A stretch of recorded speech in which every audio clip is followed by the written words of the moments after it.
Praise lord అందరికీ. దేవుని మహాకృపను బట్టి ఇది వింటున్న వారందరూ కూడా ఆనందంగా, చక్కగా, ఆరోగ్యంగా ఉన్నారని నమ్ముతున్నాం. ప్రతిరోజు దేవుని జ్ఞానము అనే ఈ శీర్షికలో ప్రతిరోజు మీకు ఒక 5 నిమిషాల వాక్యాన్ని అందించే ప్రయత్నం చేస్తున్నాం. మరి ప్రతిరోజు 5 నిమిషాలు వింటే దైవికమైన జ్ఞానము మీరు పొందుకుంటారు. దైవిక జ్ఞానం పొందుకుంటే ఏమవుద్దంటే హృదయానికి చాలా ఆనందము, సంతోషము, సమాధానం కలుగుతుంది. ఇది ఆశీర్వాదము అని నేను చెప్పగలుగుతాను. ఎందుకంటే దేవుని యొక్క లేఖనాల్లో ఉన్నటువంటి అతి పరిశుద్ధమైన జ్ఞానం నేర్చుకోవడం అనేది అది చాలా చాలా ఆశీర్వాదకరం. నిన్న విన్న వర్తమానంలో మనం అనేకమైన విషయాలు మాట్లాడాం కదా.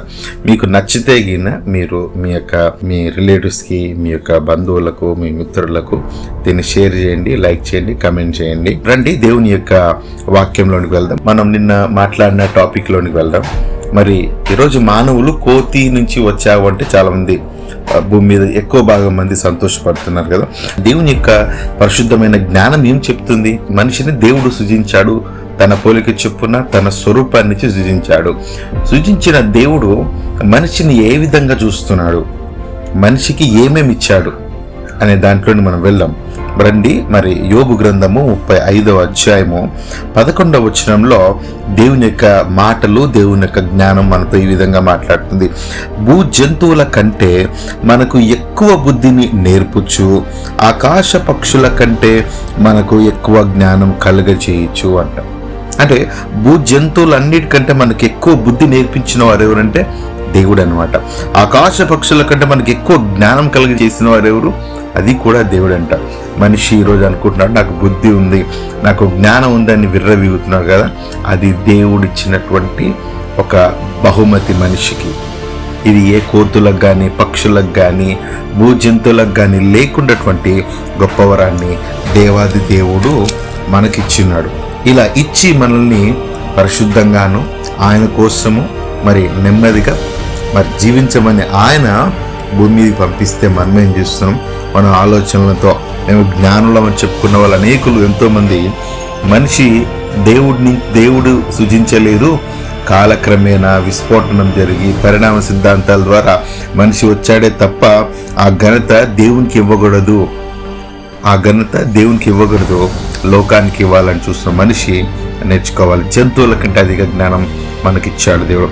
అంత మాత్రమే కాకుండా యెషయా గ్రంథంలో దేవుడు మనతో మాట్లాడుతున్నాడు. యెషయా గ్రంథం 28వ అధ్యాయం 29వ వచనంలో దేవుడు ఈ విధంగా అంటున్నాడు, జనులు సైన్యములకు అధిపతియగు యెహోవా చేత దానిని నేర్చుకొందురు, ఆశ్చర్యమైన ఆలోచన శక్తియు అధిక బుద్ధియు అనుగ్రహించువాడు ఆయనే. ఏమంట? ఆలోచన శక్తి ఏ జంతువులకు లేదు, బుద్ధి ఏ జంతువులకు లేదు. ఆశ్చర్యమైన ఆలోచన శక్తి ఎవరిచ్చారు? దేవుడిచ్చాడు. ఈరోజు మనం అడుగుదాం, ఈ సైంటిస్టులని మనిషి నుంచి కాదు, మనిషి కోతి నుంచి వచ్చాడు అని చెప్పే వీళ్ళందరూ ఈ ప్రశ్నకు సమాధానం చెప్పారు. కానీ పరిశుద్ధ గ్రంథం ఎంత స్పష్టంగా మాట్లాడుతుంది, ఎంత స్పష్టంగా మనిషికి వివరిస్తుంది అంటే ఆశ్చర్యమైన ఆలోచన శక్తి ఎవరిచ్చారు? దేవుడిచ్చాడు. అధిక బుద్ధి అనుగ్రహించింది ఎవరు? దేవుడిచ్చాడు. అవును కదా. ఈ ఆలోచన చేసే శక్తి కేవలం మనిషికి మాత్రమే దేవుడిచ్చాడు. ఏ జంతువులకు కానీ, ఏ పాములకు కానీ, చెట్లకు కానీ ఇవ్వలేదు. దేవుడు మనిషికి మాత్రమే ఇచ్చాడు. దేవుడు తన స్వరూపాన్ని ఇచ్చి, తన పోలిక ఇచ్చి మనల్ని బ్రతకమన్నాడు. ఇది ఎంత గొప్ప విషయం కదా. ఆలోచన శక్తి ఇచ్చాడు మనకు. అంత మాత్రమే కాకుండా ఆయన రూపాన్ని ఇచ్చాడు. ఇది మర్చిపోయి మనిషి కోతి నుంచి వచ్చాడు, ఇంకా జంతువుల నుంచి వచ్చారు అలా మాట్లాడతారు కాదు. దేవుని స్వరూపం ఏంటో తెలుసా? దేవుని స్వరూపము ఆశ్చర్యకరమైన ఆయన ఆలోచన శక్తి, బుద్ధి మనకిచ్చి మనల్ని బ్రతకమన్నాడు. ప్రియులారా, ఒకసారి ఆలోచించండి. దేవుని యొక్క మహాజ్ఞానం వింటున్న నీవు ఆయన కోసం బ్రతకాలి. ఆయనని నీ భూమి మీదకు తన రూపాన్ని ఇచ్చి, తన ఆలోచన శక్తినిచ్చి ఈ భూమి మీద ఉండమంటున్నాడు. పరిశుద్ధంగా ఉండమంటున్నాడు, ఆయన కోసం ఉండమంటున్నాడు. మరి నువ్వు ఏ విధంగా ఉన్నావు? ఒకసారి ఆలోచించు. వింటున్న ప్రతి ఒక్కరికి కూడా దేవుడు తన జ్ఞానాన్ని పంచాలని ఆయన ఇష్టపడుతున్నాడు. ఆ జ్ఞానాన్ని పొందుకో. God bless you all. Thank you.